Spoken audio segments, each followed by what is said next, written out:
you know, he had on his show, on his episode, he had talked a lot about you and what you were doing. And because I was just like, dude, what's going on and stuff. And he started showing me like magazines. He's like, look at this. And he was like a crack dealer. He's like, look. And I was like, where did you get that? And so he had mentioned like your account. I followed you. And then like 2 days later was the weekend, and we had that RL shirt. The El Cid is my homie or whatever. And I'm like, it was my homeboy. And I'm like, dude, instant buy, had to. And so I was just like, we got to get him on the show. And here we are. Thanks for having me. So, and I'm just a 40-year Grom, just a street pounding BMXer. That's me.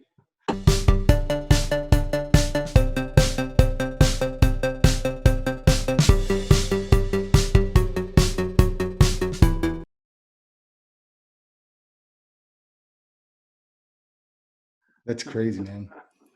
So, dude, like, so like, as far as I mean, I want to find out about how you started in BMX. You know, like how the whole, how did you start? Like, where did your roots start from? And then how did you get into, like, were you always into art, like before BMX? Yeah.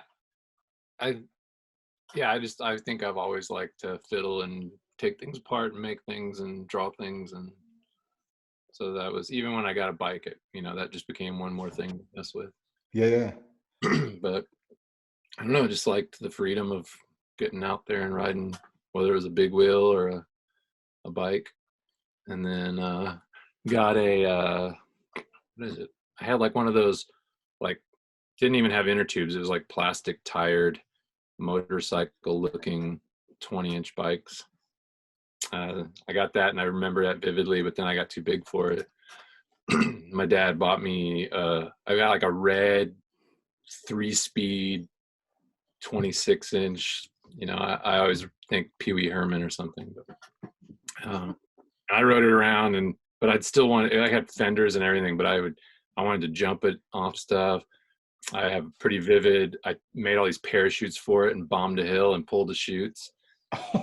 Yeah, That's legit. that's so cool. Immediately went into the back wheel and I backed really hard. But I figured that was a success. And so I just was always into it. And then I moved, my dad's in the Army, and we moved to El Paso, Texas. And no, wait, we hadn't moved yet. I was like, I need a different bike. I need like a tougher bike. And he was like, no, you're too big for that. And we were like at a department store early, was it maybe 81, 82. And they had a Team Murray. I think we went in to get the 3-speed fixed. They offered to trade up. They had this Team Murray Cruiser. And my dad was like, okay, well, that's bigger. So that was kind of his compromise. And I rode that, furiously. That was the 24-inch, right, Steve? Yeah, 24. Yeah. So I'd like to have one again. They're just ridiculously, stupidly priced for something and take up a bunch of space. But I had that. That was my first like BMX-y bike. Then we moved. My dad got stationed in El Paso, Texas. Moved to El Paso.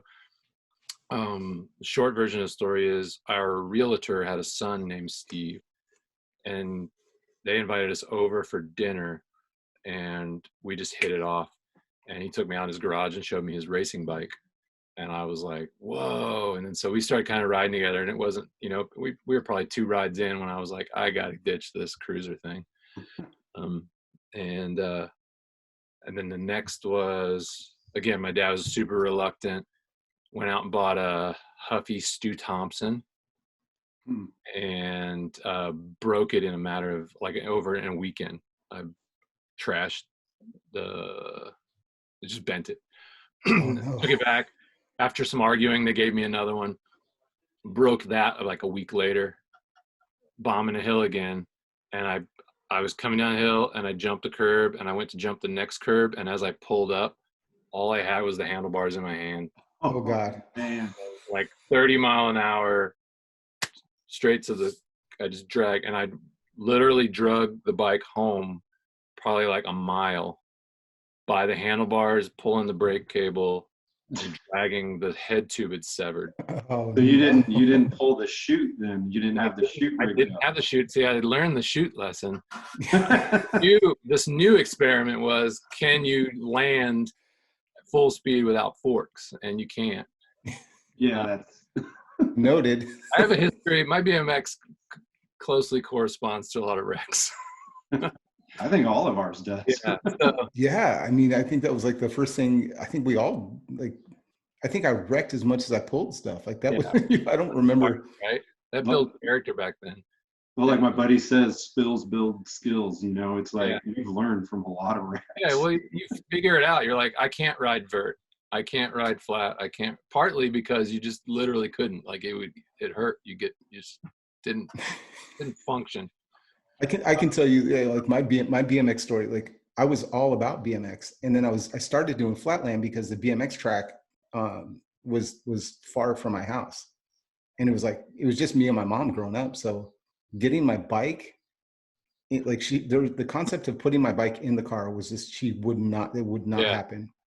And so even though it was like a really bad, like nowadays people like think this car is great. It was a Datsun something, but it was a hoopty, dude. Like it barely ran, and she was not trying to put my bike in her car. So it was like you had to find a friend that had a truck, get you to the bike track. And I remember I was so excited. I went out there. He let me borrow a helmet, and I was like, cool. I could do endos, and I could do like hops on the back wheel of my Henderson hauler. And I went out to the Lodi track, was just going as fast as I could down the starter hill. And the first set of doubles, I ended up just washing on the first one. And this kid ran over like my head on the like hit the helmet and everything. And I was like, nope, I'm done. We're out. And so after that point, dude, I was like, yeah, I'm just not a big BMX guy. I love BMX, love racing. I'll watch it, but I was not trying to like get someone running over my head. I got the Huffy, and then after two of those, I was like, see, Dad, this is why you buy a bike that's, $150, not $50. Right. I ended up at a little bike shop that was pretty heavy BMX, and I bought it was an 83 or 84. It was a Diamondback, and I'm always butcher this. It was like a Formula One with silver streak stickers, whatever the one down from it was. And he goes, hey, we got this in, it's stickered wrong. And I'm like, yeah. And he goes, so I only paid for what the stickers say. I'll sell it to you for that price. Nice. And I was like, wow. So now I was going to get a cooler bike, and bought pads, and then we went to Desert Downs track, and my friend he raced a lot there. So we went and raced, and I just wanted to jump all the jumps, or like I would let everybody just go, and then I would kind of just tool around. I wasn't a big racer, and I didn't like the throwing elbows, and I don't know, but I would just do, like you were saying, endos in the parking lot and stuff like that. And then the magazine back then, print was like so much of your culture, and you had to wait for it and watch for it. And we didn't have all this instant social media stuff. So, but I was super drawn to BMX magazines, into the graphics, the design, the artistry of it, before I even knew what any of that was. I just liked it. So all of a sudden, I think just something in me was clicking. Here's bike art, it was all just, I was finding so much of what I liked. And then I just started adding, like, put pegs on my Diamondback and put a front brake on my Diamondback. And then the POTS mod came out, and I had POTS mod on my Diamondback, and it just, I was like, I think I freestyle more than I race. And that kind of became my thing. And then I worked all, I had a 85 Haro Master ad from a freestyle magazine, and it was stuck on my headboard, and I was like, I'm gonna have that one day. And I just skimped and scraped and hustled. That was probably brought another part of the deal to my life, because I didn't get an allowance, and our family, we took care of, we weren't loaded or anything, but it just you know, it was essentials and BMX was not essential. And we had a standing rule in the house, I think until I graduated, that no BMX parts for Steev. So yeah, but somehow I still had a case, like I had an old Foot Locker full of parts, but ended up with the 85 Master, and that was kind of like, that sealed the deal for freestyle for me. You still have that to this day, right? Is that the green one that you have still? I have no, it's not the same one. That was probably the first and only frame I ever cracked. I rode that thing and rode that thing and rode that thing, and I finally cracked it right behind the gusset on the down tube. And then when we had a shop years and years later, I dug it back out, and I had a shop, and I had it hanging in the shop. And then a former employee of mine took over the shop, and when I went back a couple years later, and we're like, hey, I don't suppose, you know, you kind of got everything, and there was a couple of those things like I'd love to have back. And he was like, I have no idea where your old frame is. So I was a little bummed. I did the same thing as you, Steev. When I got an 82, no, I got an 81 Mongoose team complete, and I got that in 82 when I was 9. And after racing was kind of fading away, and here comes the freestyle bikes, you know, Haro and red, you know, all these bikes coming out with the neon and the pastel everything. And I started putting parts on my Mongoose. You know, it had uni pegs, and you know, I put a gyro on there. I was trying to freestyle out a Mongoose frame, but yeah, and we didn't. And it parts were like, okay, what can I trade someone for? What can I trade up for? And you know, try to get these Skyway Toughs off this bike and get a better set of freestyle rims on. Yeah, there was a lot. Like my friend Steev, my other friend, he was. They did really well. I learned, you know, later, and he was the guy who got he got the Trick Star when he got his freestyle bike, and he got, so he was always I got one of those you can have. Yeah. So forever indebted. Those are good friends to have, man. I was always the bomb. Everyone needs a come up friend. Yeah, definitely. But so that just stuck with me, and then I think as it was always part of me, bikes, BMX, art, you know. So in school, I loved, you know, I'd take all the art. Who influenced you art wise? Like, was it a Damian Fulton type style, or did you have other avenues that you looked at? Like everybody, I love getting BMX Plus. I think I subscribe to BMX Action and freestyling. Plus is what I get at the drugstore.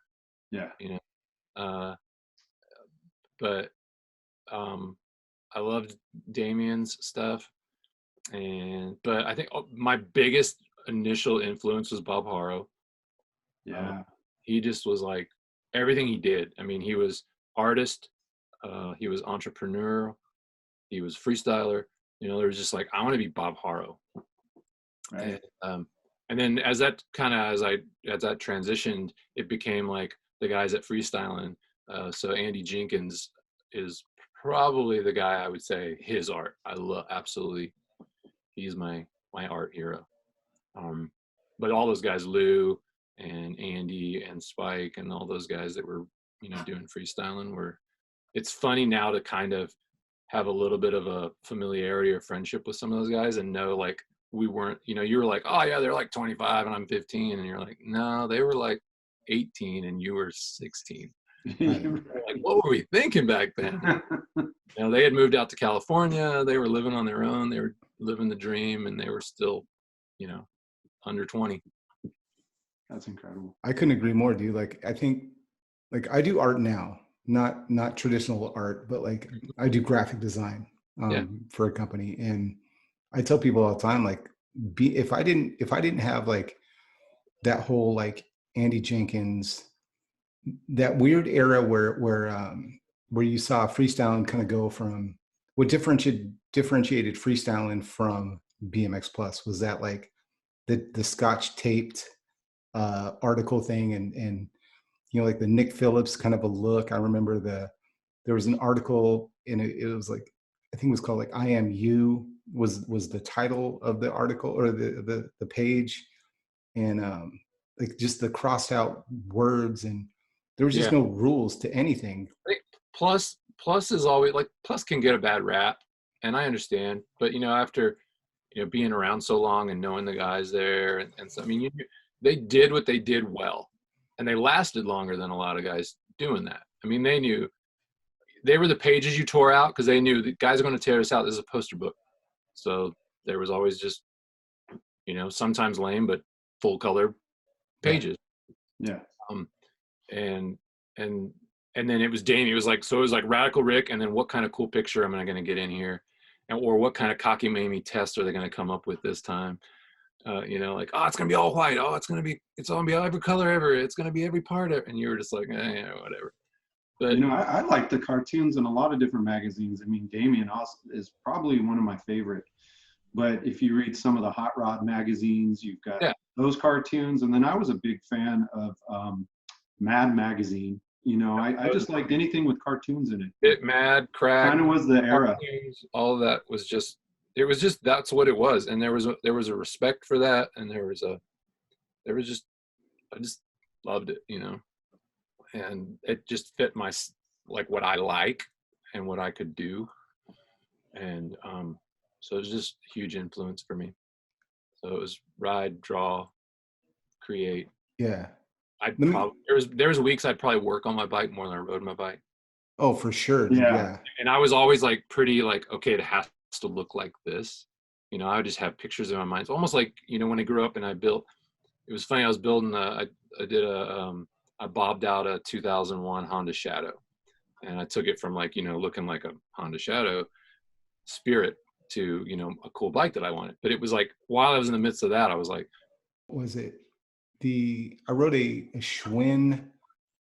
It was when they had that Yo bike. You remember the Yo bike? My buddy that I rode with got sponsored by the local Schwinn store, and he rode the Yo bike with the Yo seat, with the Yo seat and all that stuff. And I remember thinking, like, this ride's really good, but there's no way I would buy one. Like, yeah, this just wasn't my jam. It's ridiculous. I mean, and then I was a Haro guy. I think I had a bully frame at one point later on, and I had a Woody Yitzen Diamondback Freestyler, the Strike Zone. Because I got the shop I was doing shows for paid me with that bike, and they didn't have Haros, and I was like, I like Woody, I'll try that. Those are, I think, the only non-Haro frames I ever rode, like, going into the 90s. What do you think? All the 80s. Talking about like t-shirts and stuff like that.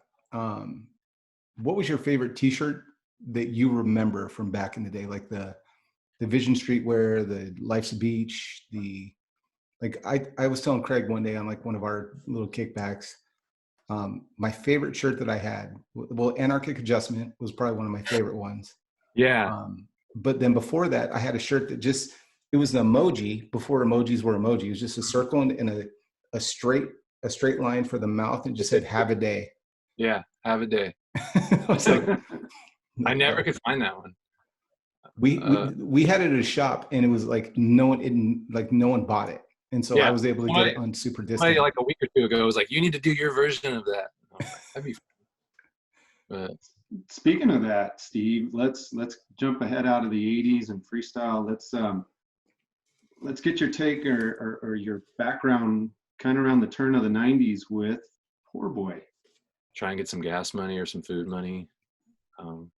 Yeah, because I mean, PoorBoy, it from where you were just at with speaking about it evolved quite a bit. I mean, it was like, we were like right at that. Everybody, I remember Matt held one of his first, or if maybe the first BS contest was at Jeff Phillips Skate Park in Dallas, which was kind of our local. It was always Jeff Phillips Skate Park and then the Waffle House. And it was a shady Waffle House. So we'd ride at Jeff's Park, which I have no idea how it ever stayed open. But so when they were like, hey, we're doing this contest, I'm like, well, that's a big deal. Those guys are big names. They're coming to our town. And so we all went out to that. And I remember being in the midst of that. And it was when Matt debuted his Condor. The Standard guys showed up with their first lengthy, I think, but it was just a prototype. They just had Standard stickers on all their Haro stuff. And I was like, I think we were all just kind of like, something's getting ready to happen. You know, BMX had, if you BMX'd, you were, you know, it was like, if you liked punk rock, you had to go to a head shop. And if you didn't know where a head shop was, you know, you had to have a man who knew where that one shop is to get to the one thing, to get to the other thing, to be part of the thing. And BMX had all of a sudden become like that, you know? So everybody, it was like every BMXer left on the planet came to one of those BS contests. Right. And I just was like, I'll throw some stuff out. And the next thing you know, I'm, you know, just one thing. So we were like, at that beginning, there was a few of us that were like, we don't need big companies to do this. We just do it. It was what we did. It was who we are. And we just all brought that together in kind of a, I don't know, it was almost this Grateful Dead, Lollapalooza-ish ghetto sort of. I mean, we just came together, and out of that was a whole new culture. I mean, we didn't have to buy a skate shirt anymore. We could buy a BMX shirt. We didn't have to buy a Haro anymore. Now we could get a Hoffman. And that was all like right at the beginning of the night. I mean, it was like this wave was coming and we didn't even know. And so it just kind of swept a bunch of us into it. Yeah, I mean, and you parlayed that. I mean, I remember seeing PoorBoy pads, PoorBoy wallets, T-shirts, stickers. Yeah, it was crazy. I made the conscious decision. I was like, man, I love BMX and I love this culture and I love, this is family. How do I keep doing it? And I was going to all the contests, and, you know, I remember they didn't have enough beginner vert riders at one of the contests. So I think it was Steve Swope, Matt, a bunch of the Hoffman guys that I would, you know, ride with. Sometimes they were like, you're going to ride vert. Need some more riders. So we just all, so then I started riding vert and then mini ramp, but I was like, I'm never going to be like, expert mini ramp was probably as far as I was ever going to get. And I wasn't going to get paid for that. But I loved BMX and I wanted to stick with it. But I had guys that were like, I like your art. I like what you're doing. I like your ideas. So I just kind of started doing more and more of that. What could I do with this? My first pad sets I sewed in my apartment. My first, we had a Dickies outlet. I would go buy Dickies stuff. Dickies was based in Fort Worth, Texas. I'd go buy Dickies stuff and hand screen stuff in my apartment. I put my logos on. That's so awesome. And so it was just a lot of that. I remember my first PoorBoy, the first ad is my PO box at college. It was like, send $1. And somebody was like, put it in there, see what they do. And I put it in there, and next thing you know, there was like $20 in my, you know, mail. Yeah. And then the mail people are like, you have all this mail. Why? You can't get all this mail here. And then it was like, wait a minute, you don't go to the school anymore. Why is all this mail coming? Do you even go here? Yeah. And so I just was like, I just kind of rolled with it. I mean, if someone liked it, I tried something. And if I had it, and then I got to a place, I was like, what do I got to lose? You know, let's try it. And so it was like, let's make some stickers. Let's make some. And well, you ended up having, I mean, you built this into where you had people working for you under the people joke that I was a little right? higher, but it wasn't ever, you know, it was always like, I put everything back into it. I mean, if I could pay riders, I wanted to pay them. I didn't have a ton to pay them. And some people would probably go, oh, we never got much payment. I'm like, probably got more than most people got. Right. I gave stuff away. If a kid wrote and said, I'm having a contest, I sent them stuff. Did Allied and Sandbox spin off of PoorBoy, or was that something totally different that you started? So PoorBoy was like, you know, who I was and started, and that was 1990, 89, 90. And then, so that was kind of this, it was growing. And we were doing more. I outgrew my house. People started knowing where I lived, so they wanted to come over and buy stuff. So we got this little like cheap plate, like literally almost falling over. It was like an old pole barn turned into an office space, and cheap rent. And so we moved it there. People still wanted to come over, but we were doing I either went to an event and sold, or I started trying to sell to shops. I had enough retail experience that I think that was probably part of our advantage. I don't know. It was just this knowledge that what I liked about retail was I got to see the new stuff, try the new stuff, put it out there, get it out there. And now all of a sudden I was the person with the new stuff. So we had people coming, and we ended up opening a little store, and it was like a room about as big as what I'm in. And then we blew our wall out and made it a little bigger. And then and next thing you know, we had a full on bike, skate, music shop that people hung out at, and we were known for it. And then we built a ramp in the back, and then we had, and then our shelves were filling up. And so then we had like t-shirts in closets, and you know, and it's like the hangout too, right? Guys are coming out of the ramp, they're hanging out in the shop. It was just kind of, we became a hub for part of that in Fort Worth, Dallas, Fort Worth. And we were right smack in the middle. I could drive up to Hoffman, or I could go down to Trend, or, you know, that turned into Empire. You know, we were like right there. So we were just in that corridor. Got to watch 9th Street go from a few humps to legend. Got to see, you know, we were just right spot, right time. And I wanted to, BMX, you know, it kind of had this, you know, there was a part of it, everybody, what you loved about that was we're all going to live in our cars and we're going to just sell crap to each other. But I was like, but I want to help, you know, I want to help people. I want to sponsor people. So I just kind of did what I knew how to do. And that was, you know, I think I've got a good feel for marketing, and I've got a good feel for retail, and I got a good feel for, so that just kind of bled into what I was doing. And next thing you know, I had a business. And then to answer your question, at some point that kind of like levels off. And I just wanted to do more stuff.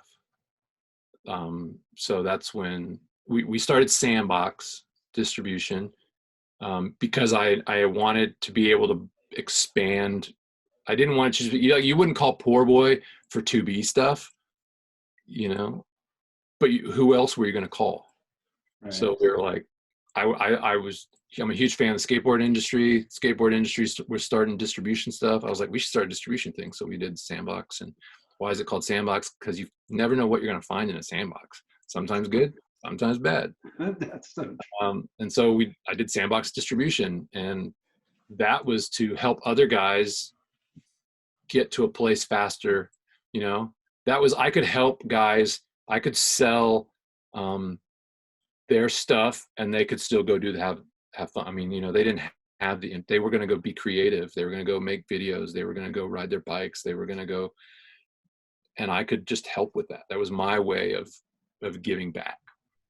And so Sandbox became about helping young brands, and then I just wanted a whole new thing. So I wanted to do Allied. Allied was more specifically going to be like higher end, a little less cartoony. I was trying to get better with a computer. I was trying to get better with graphics. You know, I was a freestyler, but I had gotten back into racing, and racing in a lot of ways was helping fuel, you know, all my hard work in racing was to fund my passion for freestyle. But I enjoyed both of them. You know, I traveled a ton. And so I built a distribution. I distributed other people's stuff. And then I built, you know, I wanted to do another brand that could have a little different flavor. Like, you know, I don't know, PoorBoy kind of became, this is what PoorBoy does. You know, it's goofy, cartoony stuff. It's fun stuff. And I wanted to do something more like fresh and clean. And so that was born out of that. And then through distribution, we started a video production thing. We started working with people who wanted to make their own bikes or do bike parts. And we were just like everybody, we were flying by the seat of our pants. Wow. Dude, you're so humble about it. Like, that's the craziest thing to hear you talk about this stuff. And you're like, yeah, I was just helping these other brands out. And I'm like, I wore those brands. Like, I wore your brand. Yeah, it's BMX. You start, you know, at some point people are like, oh, he's, you know, it's kind of like when Green Day got popular. Everybody's like, I hate Green Day. They're sellouts, you know. And now we're like, man, I can't believe they stuck with it so long. They're so awesome. You know, like, you know, but the only reason they could stick with it is because they had to sell out. Right. There was a little bit of that, you know. BMX, you know, you're catering to teenagers, and they grow into angsty should have gone to college kids. Yeah, we've all been there, right? Yeah, now they're just salty, and then it becomes cool to just be punk rock, and it becomes cool to, you know, hate on the man, and it becomes I yeah, that part stung and hurt as all of a sudden you go from hero to zero. But fortunately, I don't think I was like a lot of companies, I wasn't the face of it. You know, I wanted what we do. I wanted PoorBoy to stand or fall on whether the chain wallet that we made was any good. Yeah, I think that's what me and Isaac kind of, the chemistry we had right out of the gate was just, you know, from our past and still wanting to have that type of fun and freedom, and just talking about it. It was like, you know, I bet there's a lot of folks out there who still want to do this and maybe don't know how to get back into BMX, or maybe they think they're too old or Yeah. whatever. And we were just talking, and this is how this kind of just Yeah, I mean, on its own. Yeah, literally talking about, like, you know, like randomly the other day, like I was walking through the grocery store, and like I say randomly the other day, it was like a month ago when you could go to the grocery store, and you know, I was like, we got to get some cleaning products, and I'm like, got to get some Simple Green, right? And it's like just one of those things that, like, oh, Simple Green, that's something we all grew up and had, and like the smell of Simple Green literally takes me back to the parking lot next to the Albertsons that I used to ride at. Mm-hmm. You know, just those moments of like those little triggers, I guess, you know what I mean? So I love that stuff. The smell of magazines does that for me. Yeah. New tires does that. Yeah, it just so. I remember one time, dude, like I literally was like one of those things where you just took off. I'm gonna go meet my friend. My buddy's name is Lee. Everyone has like their Lee friend, right? The guy they rode with. And it was like, we're gonna go ride. And then we like met a random dude that knew where there was a half pipe like in the next city. And so we're like, we can do that. So we'd ride out there, and then you'd like found this crazy half pipe, rode that all day, and then all of a sudden you're like, oh dude, like I need to find a phone. I gotta call my mom. Yeah, I call my mom because there's no way I'm getting back. Yeah, it was freedom. It was transportation. It was just I've never been a team sport guy. I've really learned to be social, but I'm not a social guy. My wife calls me a closet introvert. So some guys would be like, oh, Steve's kind of weird, or Steve's kind of, I'm just like, I'm just uncomfortable right now, so being on your bike, you could hang out, you could talk, but you were still kind of just you and your bike. Yeah, I used to really, I mean, think about it, looking back, the destination was always to get to a spot, but the best part was the whole time of getting there with my friends and what we would do in between. Of course, we loved riding and you know, going to some spot that had a ramp or a really cool setup, a nice curb or whatever. But we had a lot of fun just getting there. You know, that was pretty cool. Yeah, I mean, if I look back, dude, I don't remember. I can tell, like, I remember pulling tricks. I remember the first time I pulled X, Y, or Z, but that's not where my brain goes. My brain goes to like what we were just riding with your friend, like copying your friend's jump off of the curb, you know, and like, oh, we're gonna go the long way because there's a tree stump jump on this one street, you know, so we're gonna go the long way to get there, and just stuff like that. Like that's what you remember. I don't. Yeah. Like, So I just remember. I mean, I still have a bucket of my old doodles. You know, all the drawings I covered book covers with at school, and all the art classes that were.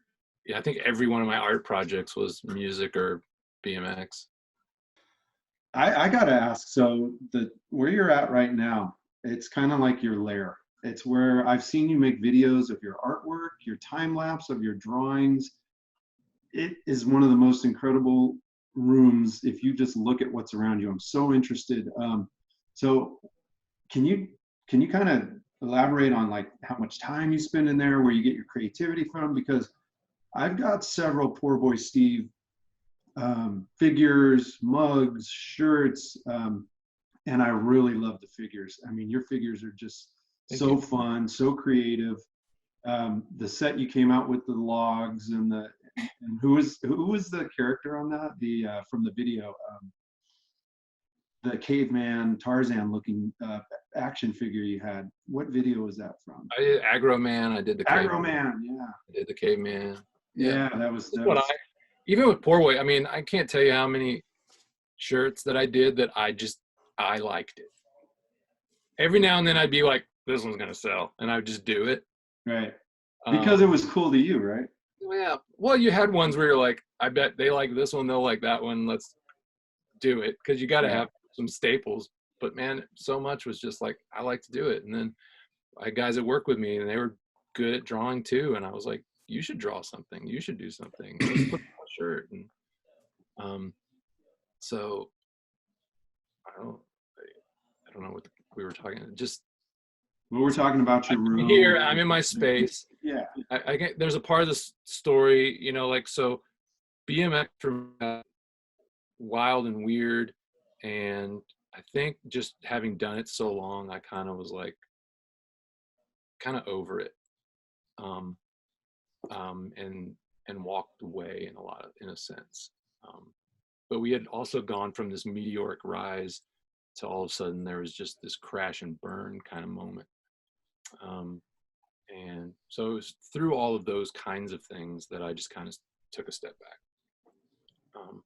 And then for a good chunk of years I don't even think I think I had like an old Mutiny, you know, one of the last things I had done in my garage, and kind of pedaled around one day or something. I don't know. I got to a really low place, and somebody was like, what do you like anymore? What do you do for fun anymore? And I was like, I don't know. And they were like, well, what did you used to do? And I was like, man, I loved comic books, and I loved drawing, and I loved riding my bike. And so I spent a few months kind of rediscovering my joy. And then that led to, you know, I got a mountain bike, then I got a cruiser, and then I got a 22, and then I was like, but then I had like more of a flatlandy bike because I couldn't flatland on a 22. So then I just figured out how to try and ride 20-inch again. And that was like a process for me but more and more going, yeah, I still love this, and rediscovering that. And then within that going, I started doodling again or drawing again. I started doing some painting first again. I started doing more of the art schooly kind of guy stuff. And then, you know what really, really solidified it? Like literally set so I had these little embers building. But really what set it on fire was Dave's death, Dave Mirra. That just, I was like, whoa, I mean, this just came out of nowhere. And I did a drawing of him, and that ignited something again in me. And it became a way for me. It was one of those BMX art. Those were ways of expressing myself. They were fun, but they were ways of me being me. And so just more and more finding that as I'm finding out a little more who I am as I'm older. And now I'm finding out the places that are good at expressing myself. You know, I'm a recovering toy collector. I had like in the PoorBoy days, I not only had this massive room of bikes, but I wanted to recapture my 70s, 80s Star Wars love. And so if I traveled to a race, I went to the antique stores. And it was right before all that Star Wars stuff was like coming back and reblooming. So like I ended up probably having like a $20,000, $30,000 Star Wars collection. Wow.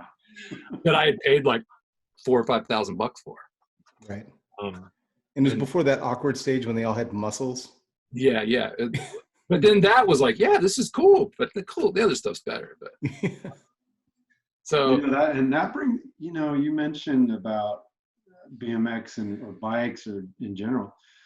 When in retrospect, when we look back, you know, and this, trying not to go too deep here, but being on a bike or having bikes, BMX, skateboarding, whatever, there are some therapeutic friggin' levels of that stuff. I mean, I get on a bike, and for me, I clear my head. I'm out there, just me and the bike, Yeah, having those moments of just clarity. I mean, a lot of people say it now, and I especially hear it from guys who are like around our age going, man, that's been a very therapeutic release for me. It was always my antidepressant. It was always where I find a lot of inspiration.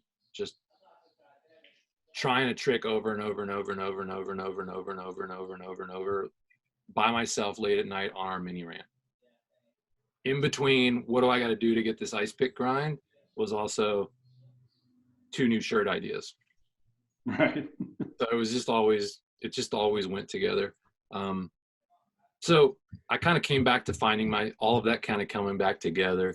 And so now so for the last years, I've just kind of, it was really the same way I started.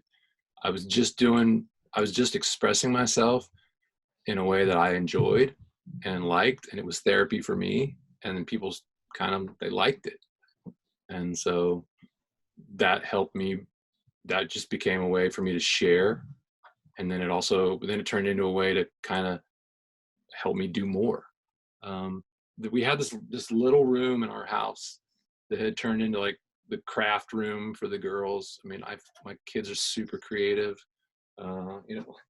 This is my 10-year-old's been making these little baby Yodas. Oh, dude, yeah. He comes in and sits with me, and so this was their room when we moved in. We were like, yeah, go for it. There's no carpet on the floor or anything. And then when I lost my job and was kind of just trying to hustle for stuff, they're like, Dad, you should have the craft room. That should be your room. I was like, oh, thanks. And it just so I built stuff in here to store everything and do everything, but it's like my brain. It just, and then it gets cleaned up, and then so we're kind of somewhere in the exploding vomiting stage right now. Dude, I'm gonna fanboy out for a second. Can you? What is that Crew Jones figure behind you? That giant. This? Yeah, like.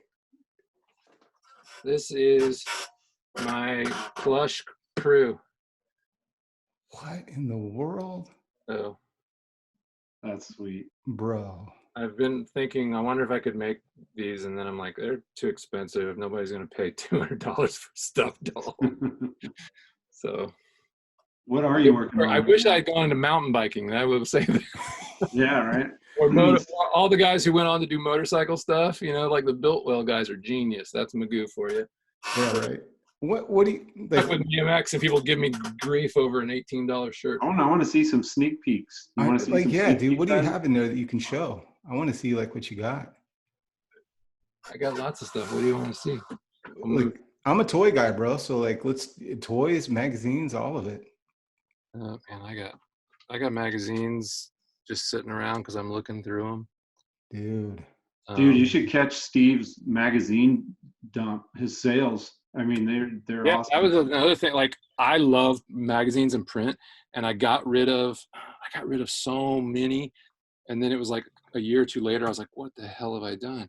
And so I started trying to get them back. And then I realized, like, oh, I never had that one, or I never had that one, or I had stopped this. And so then it became like, I'm going to build my collection again. And then it was like, man, this one's crap. It's got all the pages out. This one, I need a better one. And then I ended up with all these extra magazines. So then I'd be like, hey guys, does anybody need any magazines? And people are selling magazines for $40, $50. And I was like, dude, give me $15 for it, whatever. And, and then it just became buy, sell, trade. And now I've kind of got this whole thing of, I got the Moto Man 3000. Yeah, you got that one. That with the figures. I mean, I have guys, editors of magazines have reached out to me, and they're like, hey, do you still have this one? I've got that photo I took of so-and-so in it. And we've just become friends through that. And so I do a lot of the magazine things, and I'm trying to make that a little more formal. So it's a little less like crowd up my Instagram with me trying to buy, sell. I like the Nerd Herd one you did with, who was it, RL and Buff? Mm-hmm. And you did the figures with those. I'm like, I want to start getting the magazine with the figures. That's cool. Yeah, I saw one like just recently. Maybe it was was it Hoffman? Yeah, I just did. Matt, he's gone. I got to make another one. But yeah, I love these are some. This is there's a comic book called The Tick turned into Oh a yeah, TV yeah. show. They didn't make hardly any figures, and so I made my own figures. Like this is 93 maybe. That's crazy. But that was another like therapy for me. Was I lost my job, and I was like, what's something I haven't done forever I could learn? And all these guys, like I'm a huge fan of guys that are like custom. They make their own figures, and I was like, I want to learn to do that. I used to do that. I Yeah. want to get better at it, and so started doing We were that. talking on the last show. I got one from Has No Talent. Yeah, I mean, he's made some pretty cool yeah, figures. he's really good at that. I've got a couple of his things, and he's an old BMXer. So Yeah. I saw that. Yeah. Like I got into like the custom toy thing just because one of the dudes that I work with, he was just like, he's doing the same thing. He's like, yeah, I just couldn't find toys that I liked. So he was just making his own cast like resin toys and yeah, that's what I do. So you got, I started trying to learn mold making. Yep. And started learning, so I have guys I'm working on in process. And yeah, so just doing things I think are fun. Sometimes people think it's stupid and don't buy it. Sometimes people love it and buy it. When you do your figures, are those just one-offs or do you do like production runs and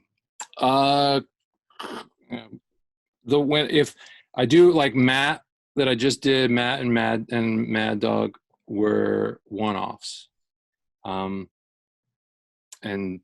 if something like somebody's like, so I've got 2 people have me building a mat right now. So if it turned into like I got 4 or 5 emails, I'd probably make molds. What I'm trying to do right now is I make my molds for like this guy started as a custom work for somebody, but I knew I could use that head again and I could use these arms again. And so I'm starting to make things that I can build off of. Yeah, kit bash them, dude. Yeah, but kind of with my own parts. So it's kind of juggling. The only one I really full on, like I did my crew. I was the first guy doing crew. I did him and Bart, and those are the ones I've done like 20 of or something like that. Right. But how many people do I got to get? How many people do I got to get on board to do like the naked Craig Grosso, like enchanted ramp? I've got a Grosso. I've got I really would love to do Seppi and Diz, and I want to do a bunch. It's just one of those. I want a Seppi and Diz. There's part of me that's like, I could do this. I could make this into a thing. And then there's part of me that goes, I don't know. I mean, I'm not living in my car anymore. I have a wife and 4 kids. Well, yeah, one's often married, so she's a little less responsible, my responsibility. But, sometimes I do just do fun, goofy, like I did my Star Wars ones for May 4th. And this one's Bart Vader. Oh, dude, that's legit. Dude, is that sweet or what? So like I did those and I like them, and I think the crew and sold and these didn't, but I like them. They're fun. They're for me. I'll have a wild idea like the Cruchador, which is just a Mexican wrestler. That's so cool. So is that where you found like think like maybe the most popularity is with the rad stuff, or do you find like making the old rider stuff is just as popular? No, the rad stuff's definitely. I'm a big fan of rad. I've always been a big fan of rad. I mean, even before it was like, let's be fans of rad. We actually, little known fact, tried to buy the rights to rad in the 90s when I had a little extra money, but it was buried. Nobody knew anything. I mean, I put an employee on it, like literally for like part-time for a month. I mean, we probably spent a couple $1,000 trying to figure it out. Wow. So I heard they're making like a Blu-ray or something now. Yeah. I heard somebody got the rights to it. So, and then the Hell Track thing. I mean, and talking to the guys who did the Hell Track, they were like, "Yeah, man, it was crazy. Nobody knew this or that. I mean, for years, you knew Eddie or Martin, and you could talk to them a little bit. And some people, Bill has done a good job of riding the Crew Jones thing out, but nobody knew anything or didn't I mean, it was just, there was no internet, or there was no, you just, Yeah. it was what it was. Right now, I mean, like, I don't make a ton off my t-shirts. I'm not printing them myself, so I get them printed, so I don't make near as much, but I can do it in a way that I don't have to put out all the money. Because when I first started making shirts again years back, I'd get stuck with 24 shirts, and there goes $200. So I'll be honest, I love the way you're doing shirts, because it's a good way, especially, like I deal with a lot of small businesses, just by the nature of what I do day to day.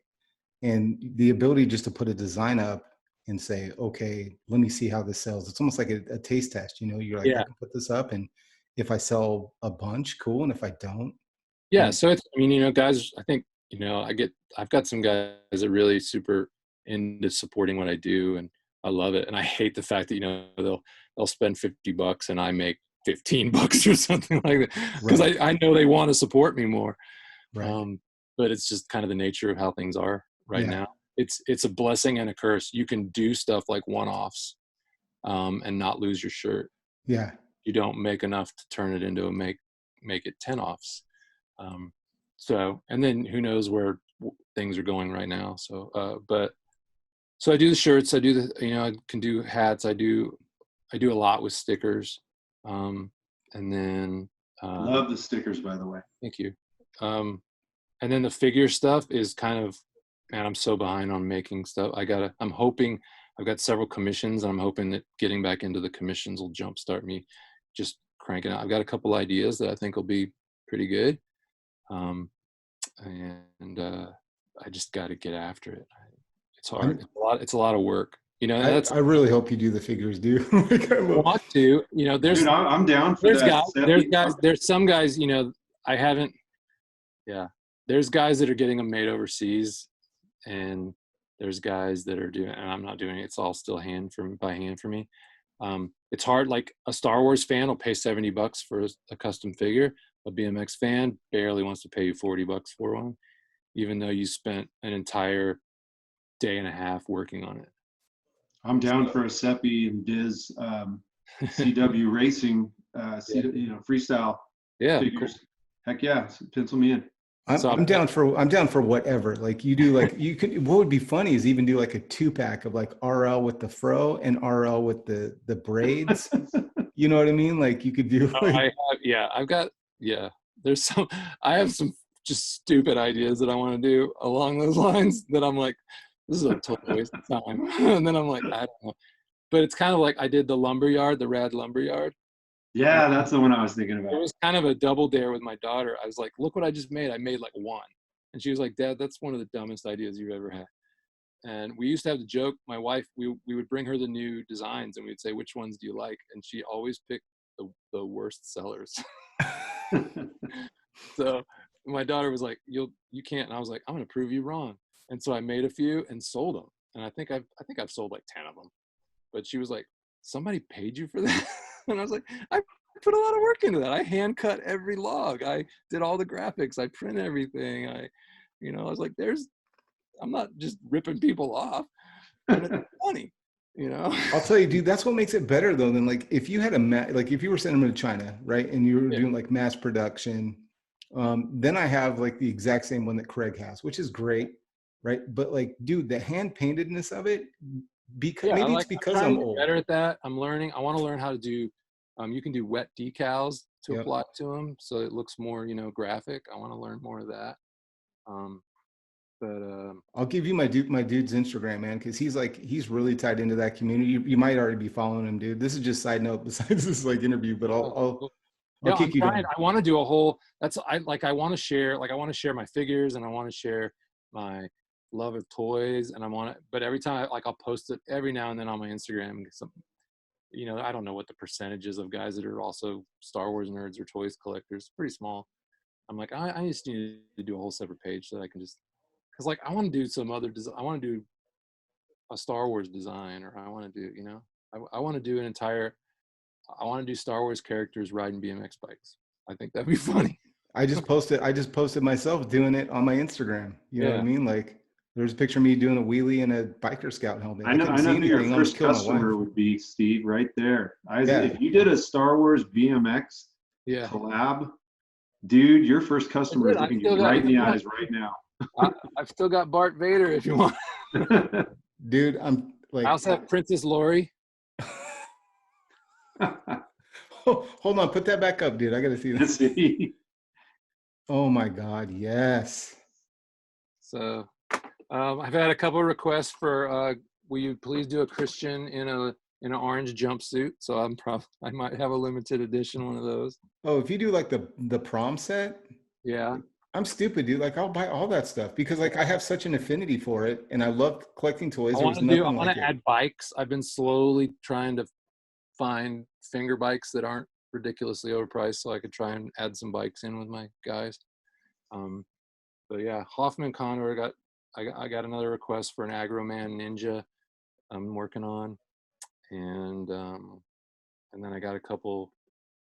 There's some new rad guys that I want to do. A couple that I think I probably need to make molds for because people will want them. I suppose people jumped on the twin pack I did. I was stoked on that. That's cool, dude. That's really, really cool. I love doing that. I think if I could get my foot in the door more with just the collector toy market, would it be helpful with me being able to do the BMX stuff too? You know, it's kind of like when racing paid for freestyle, you know, the millionaire Star Wars fan might help make, Agroman figures or something. I don't know. Dude, I'm telling you, those dudes will pay like a mint just because like the lightsaber is like 1/8 of an inch shorter. Yeah. You know what I mean? Like I totally understand. Yeah. Totally It's get it. funny because one of the reasons I stopped collecting was it was expensive, but it also just got less and less fun. And I think it's kind of gotten that way a little bit with BMX. When you go to certain shows, it's like there's guys who've never ridden. I mean, there literally are guys at a show with a $4,000 bike and he's never ridden BMX in his life. And you're like, it's just, I get it, but it's sad in my heart. You know? Hey, dude, and one thing I didn't even say I wanted to cover real quick. Steve just posted a Instagram clip of him riding. Steve can ride, dude. Steve was out there killing it. Is this the wall ride where the this is dude where that looks like the me? guy was yelling at him. I was like, that's me in 20 years. Just a little side note, he's a philosophy professor at the university here. Wow. Yeah, he gave you some of his philosophy, didn't he? Yeah, I was like, wow, your philosophy sucks, dude. It's like, I get bashed about my Christianity, but I'm telling you, your philosophy is hellish. Some of those comments, dude, were just golden. They're just like, look at like angry Gandalf. I couldn't believe it. Like, he walked across the street, and in my mind, I was like, that's a fun little old man. I bet you he's fun to hang out with, you know? And then all of a sudden, I hear this, rah! And I'm like, yeah, and he comes and grills you across the street, and he literally, for probably a good 10 minutes, laid into me. And I was trying to just have a conversation with him. I was like, man, who made you so angry? Dude, the best part is when you said it brought you back to being a kid, getting yelled at, told to get off the property and stuff. I was like, yes. Yeah, I was like, I started pedaling away. I was like, I feel bad that guy feels bad. And then I was like, but I kind of feel good that maybe I'm not totally washed up, you know? Yeah, you're doing it right. If somebody's trying to get a hold, like, what's the best way to get a hold of you for commissioned art and for all that stuff? I'm my Instagram, PoorBoySteev, Steev, Facebook page, and then PoorBoySteev. If you go to PoorBoySteev.com, you'll get to my shop, but you can also email me there. A lot of guys, that's like their last way, but that's usually the best, most thorough way. Yeah. But I think I'm pretty good at responding to messages on Instagram, and that's probably my most engaging medium. Yeah, that sounds great, dude. Craig, any last things? Yeah, I just want to say, you know, big fan, love everything you're doing, Steve, and on behalf for quite some time. And I want to personally say thank you for coming on today and talking with us. It's been great. Thank you. Thanks for having me. Thanks for supporting me. Thanks for all of that. I really appreciate it. It's fun. It's fun. I feel like we've been hanging out in the garage for a couple hours. Well, dude, thank your family, thank your wife for letting us have you on a Saturday afternoon.